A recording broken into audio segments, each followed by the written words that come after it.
Hey, what's up guys, it's Llama here, and today I'm making another reaction video to another Llama Arts video that has just been uploaded about 3 hours ago. It's called the Horn-Headed Man Animated. I haven't seen this before, which is the reason why I'm making this reaction video for you guys. It's gonna be kind of horrifying, maybe, especially because it's involved with somebody who's horn-headed. So yeah, got my snacks here, so let's get to it. Horn-Headed Man. Moonlight peered through my window as I jolted awake. My clamorous breaths disturbed the silence of my dark room. I had just come out of a frightful dream that had me thinking it was all too real. With sweat on my brow, I sat up and grabbed my water from the nightstand and took a sip from the now warmed glass. My hands shook as I recounted my nightmare of the horn-headed man. In my dream, I was walking through my neighborhood, the street lights flickering as I made my way down the uninhabited sidewalk. Nothing threatening, just a walk through the midnight hours. A block down, I could see a figure in the distance, walking slowly towards me. His steps seemed mismatched and labored. He passed a few houses looking straight ahead, neither looking left nor right. His head was fixed on the sidewalk in front of him. As I was getting closer to my home, I could see him slowly starting to embark on my territory. I quickly rushed to my front door and hurried inside. Through my window, I could see him walk past my property. I was thinking to myself, "Oh God, please have him keep going, please." He was just about to walk all the way past my front yard when he stopped. His body almost shifted abnormally as he turned to face my home. He just stood there, looking, not moving, just standing there. The man bore the horned head of a skeleton. Okay, now, this is where you either run or you get a fucking pistol and shoot the guy right in his head. That's what you do. Only two options to protect yourself. Either get a gun and shoot him in his damn head, or just run for your life. Run for your life. And hope to get some help. Police or something. Run for your fucking life. All I gotta tell you. That's all I gotta tell you. A little goat. His body was pale and looked fragile, and his fingers were thin and bony. I thought to myself, what does he want? Slowly, he started lifting a quivering arm and pointed right at me. I started to backpedal into the darkness of my house, when all of a sudden he let out an inhuman screech. That's when I woke up. Too frightened to go back to bed, I turned on the television and saw that the local news for early risers was on. My stomach dropped, and my body suddenly turned cold as I listened to the current news report. The news anchor on the television said, "Breaking news. A woman who lived on Columbia Avenue has been murdered. Local officials say that they received an anonymous phone call from the victim's home. We arrived at the house at around 12:20. We saw the victim inside in a card which rested next to her." The sheriff held up the card. On the back of it, I could see the image of the horn-headed man. The officer started to read. "One down. Slowly I go." He then lifted his head back up. His blood started trickling from his eyes and mouth. I sat there shaking, and I couldn't breathe. Columbia is just 3 blocks away from me. I jumped out of my bed and ran to my window. Something within me made me want to look outside. That's when I saw him. He just stood there. Oh my God. This is scaring the shit out of me already. I'm getting nervous and nervous by the second, guys. This is creepy. Dude, just run for your fucking life, man. Or attack at him with a weapon or something. My God. Or just pray to God for protection and hope that this guy go away. Jeez. I'm getting more nervous and nervous by the second, guys. I just cannot believe what the hell is going on right now. The suspense is killing me so bad. Looking, not moving, just looking. The horn-headed man, his body pale and fragile, and his fingers thin and bony.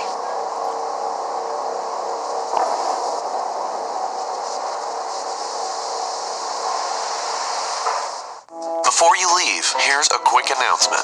XP Pen are currently hosting their first animation competition until June 16th, with some great prizes, and Llama Arts is one of the judges. The theme of the competition is change. To enter, make a 10 to 100 second animation of an inspirational moment from your life.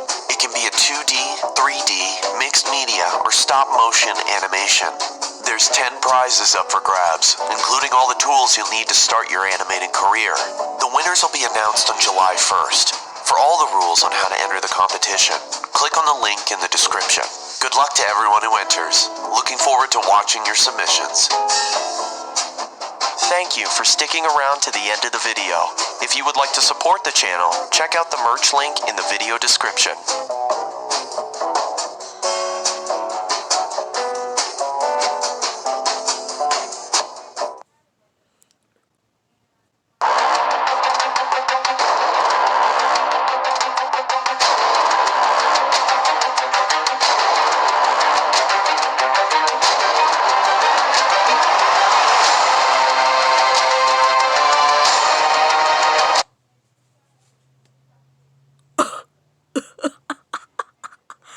What the fuck is wrong with these crazy people?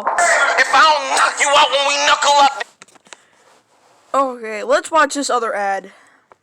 then the razor come out. When I swing it, you get your uppercut. I grab you by your neck, you get another cut and another cut. It look like the seatbelt won't work and I'm trying to buckle up. URL Battle Rap is now live on Caffeine for free. I did not come to play, I came to dominate. Dominate. Dominate.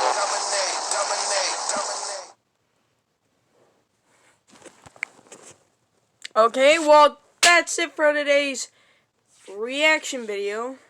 If you guys see The Roommate, yeah, I've seen that before. But since I have like over 50 minutes of recording, I might want to put in a couple of other Llama Arts videos to react to as a bonus for today's reaction. One of them will be the Sleepover Stories animated, and another one would be, I don't know, might have to think about it. I don't know. Just don't know. I'll probably do the Pool Stories animated as well. So let's get on with this. This video I've seen a long time ago. I'm just letting you guys know what This my happened reaction when I was was. 15 years old. My best friend Anthony wanted me to come over for the night since his parents would be gone all weekend. I rode my bike over and put it in his backyard before letting myself in through his back door. We played basically every video game he had, from FIFA all the way to Call of Duty, with popcorn and other junk food spilled out all over the floor. That's As some the cool night shit. progressed, we moved from video games to watching half a movie and getting bored to doing prank calls at close to 10 o'clock. Love that Anthony shit. made a few calls to different pizza places. When it was my turn, I just dialed a few random numbers in hopes to get someone at their house.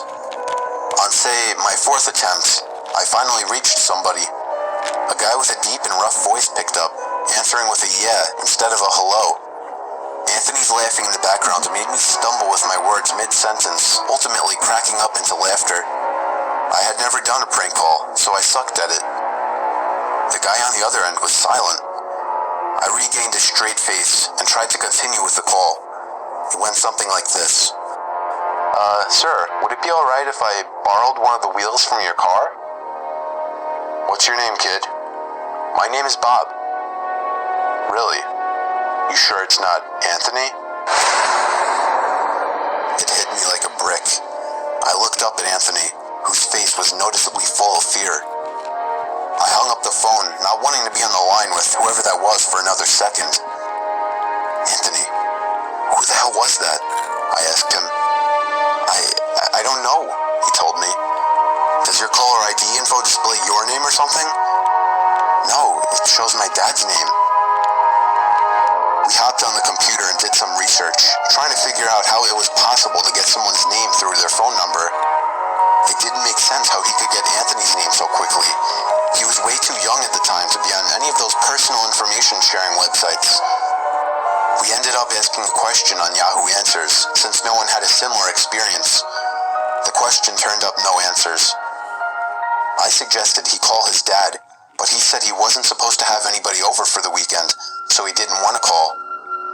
We planned on sleeping in the living room, so we just resumed watching the movie that we hadn't finished from earlier. Right after the phone call had left my mind, me and Anthony looked at each other when we heard his front storm door opening, and then the doorknob to the front door began to turn. It only was able to turn about halfway before the lock restricted it. Anthony turned off the TV, and I went over to the window to see who it was. I spread the blinds open. There was a tall guy standing outside. He noticed the blinds moving and turned to look at me. I practically threw the blinds back into place. Me and Anthony hid in the kitchen, listening for any more noises. We heard the sound of the key to the backyard opening, as it was right outside the kitchen window. God damn it. Okay, this is weird. Even though I seen this video a long time ago, I still get nervous by the moment, you know, by the second, like, my nerves just, let's just get back to the video. I said, I forgot to shut the back door. Anthony urged me to run and shut it. I made it to the hallway leading to his back door and froze. There was a silhouette standing outside the back door. I don't think he noticed me, but he was surely looking into the house. He opened the door and stepped inside. I tiptoed to the kitchen and motioned for Anthony to follow me upstairs. We made it to his room as quietly as possible, pulling the door shut to avoid making any noise. We crawled under his bed. He had cloth covering the bottom of his bed, so you couldn't see anything under it unless you actually moved the cloth. The doors downstairs all opened, each one getting closer to the stairs. Thumps finally began up the stairs, and he was right outside the door now. The door to the room opened. I could hear Anthony's breathing. It was too loud. Footsteps moved over to the closet, and then the closet opened. I could hear the coat hangers being slid around as the fabric of the jackets and coats rubbed against each other. Footsteps moved over to the bed and stopped. I felt like my heart was about to explode out of my chest. Anthony's breathing was too loud. I had to cover his mouth with my hand. Nothing but silence in the room now. We laid still for so long, I almost thought he wasn't even in the room anymore. I moved my hand away from Anthony's mouth and whispered in his ear, "You think we can make a run for it?" He was about to answer when the most disturbing, memory-haunting scream I'd ever heard filled my ears as Anthony was seemingly dragged out from under the bed. I crawled out and saw him struggling with the man. I desperately looked around for anything to use as a weapon. I settled with the screwdriver sitting on his nightstand. I hurried over to the man and drove the screwdriver into his back. He let go of Anthony as he let out a scream of agony, giving us time to get the hell out of the house. No, that's a perfect thing to do for a getaway. Perfect thing for you to do for a damn getaway. To get away from some dangerous motherfucking person like that. I swear to God, because if I was in that situation, and I don't care who it is, I'd find a weapon and I'd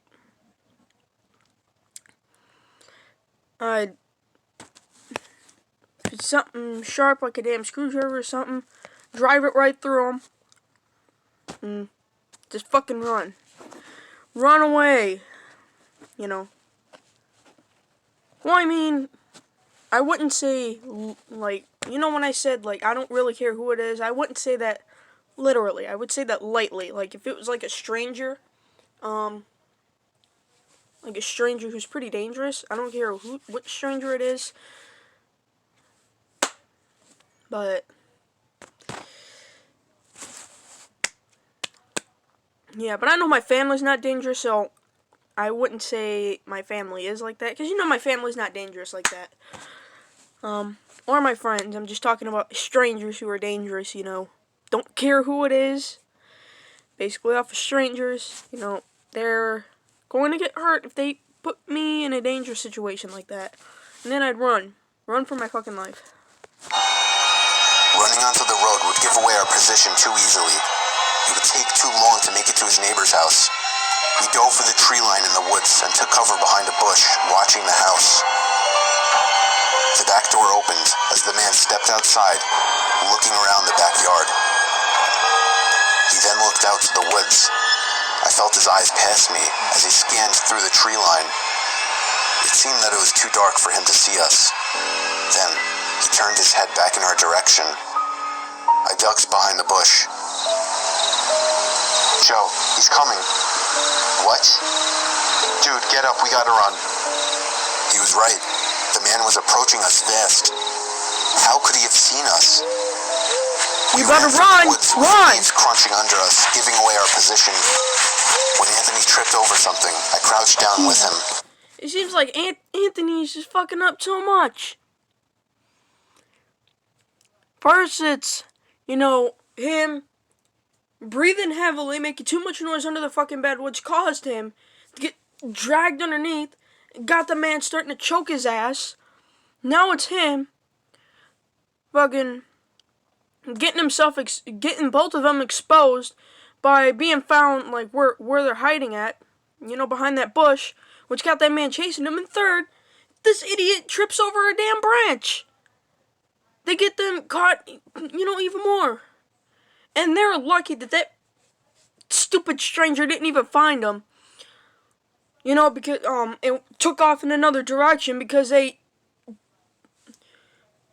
you know, hid somewhere, like in the grass or behind a bush or whatever. Man, I can't believe this, man. Hoping we had run far enough. Not even 20 seconds later, oncoming footsteps from the direction we were running from came fast. They slowed down only 2 trees away from us as we lay face down in the leaves. Moments later, the footsteps take off in another direction. We waited until we could no longer hear them and took off back in the direction of the house. While running, over the sound of leaves crushing and my heavy breathing, I could swear I heard leaves crushing from behind us. We made it back to his backyard, into his house, and this time remembering to shut the back door. We were now able to call the police. Anthony stayed on the line with them, while I patrolled the back windows, making sure nobody was out there. It was so dark, though, I couldn't see anything. So I did something that seemed stupid today. I turned on his backyard lights, and immediately in the distance, over by the woods, I saw him, standing in front of a big tree. He turned off back into the woods and disappeared out of sight.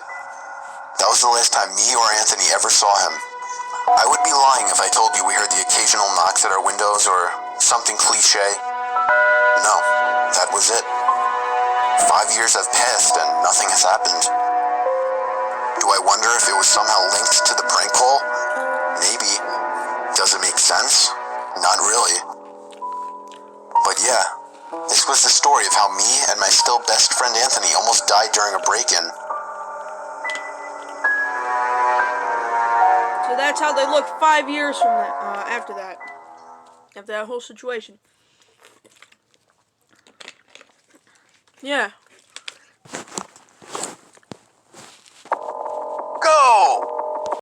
So the last one, either hide and seek horror stories or the pool horror stories. Let's just do hide and seek horror stories because I'm not in the mood to like actually go back into the channel and have to scroll and look for that other video. So let's just do this one. I also had this one in mind as well.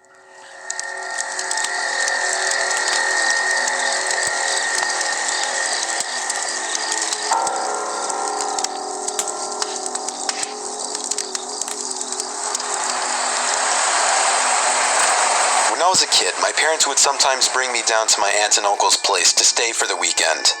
Mainly, I'd spend time playing with my two cousins who were around the same age as me. They lived on a small farm with plenty of open space, and we could run around doing pretty much whatever we wanted. If we thought we could get away with it, the three of us would sometimes cross over to the neighboring farm about half a mile away. It had been abandoned for decades, with a scattering of derelict buildings and other structures still standing on the property, just begging to be explored. This was of course a gold mine for three adventurous young boys such as ourselves, especially after my cousins told me stories about the deaths that took place in the house. It was pretty classic fare. Man goes crazy, axe murders his entire family, hangs himself, returns every night as an angry spirit looking for new victims. Good, grisly stuff. Even at that age, I knew they were probably making it up, or at least embellishing old rumors. But seeing as how the setting lent itself so well to such tales, I allowed myself to buy into it. One afternoon, we decided to play hide and seek. When it was my turn to hide, I ran off for a flimsy brown barn that had living quarters on top, and climbed the stairs looking for a good spot. There was still furniture inside, and personal belongings lay scattered across the floor. I maneuvered over broken dishes, tattered clothes, and crumbling books, eventually coming to a small room with a closet. Jackpot. There were even long black dresses still hanging on the rod that I could hide behind. I stepped inside and managed to force shut the folding door. My only illumination was a slit of sunlight that shone through the crack in the door from a nearby window. I crouched down with knees tucked into chest and waited. Some time passed, and there was still no sign of my seekers. I waited some more, debating if and when I should give myself up. After nearly an hour, this was starting to get boring. My head drooped. I woke with a jerk. It was pitch black, drowsy and confused. Alright, hold on, guys. I'll be right back. Alright, sorry about that, guys. I had to go get a refill on my drink. Yeah. RC, Royal Crown Cola. If you guys don't know what the soda is, if you guys know what the soda is, Royal Crown Cola, make sure to let me know in the comments below. If you don't, then, yeah, this is what Royal Crown Cola is.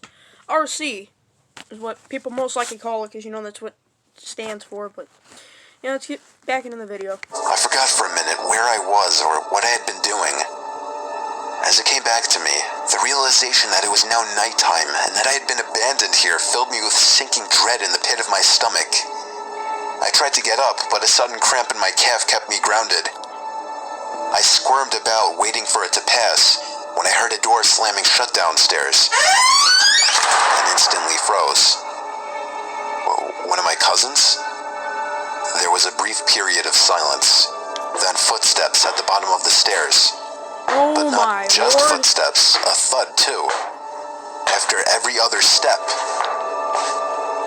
These weren't the footfalls of a child. They were slow, heavy, deliberate. I held my breath, praying they would go away. They did not. The noises continued to ascend.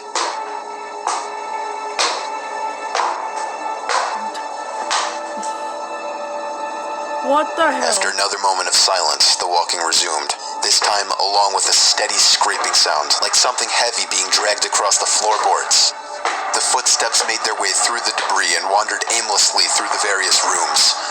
I thought I could smell something faintly putrid. The constant scrape sent cold shivers coursing down my arms and back.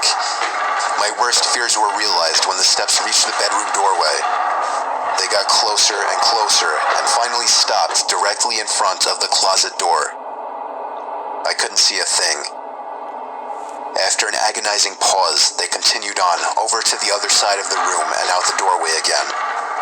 They faded away down the hallway. I waited for what seemed like an eternity. There were no more sounds now, and I was trying to build up enough courage to open the door and flee. Three things happened simultaneously just then. I was bombarded with a smell I can only describe as fresh roadkill.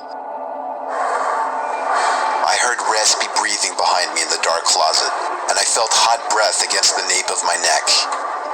That was enough for me to hurtle myself out from the confines of that nightmare space, relying on memory and scant moonlight to navigate through the darkened house.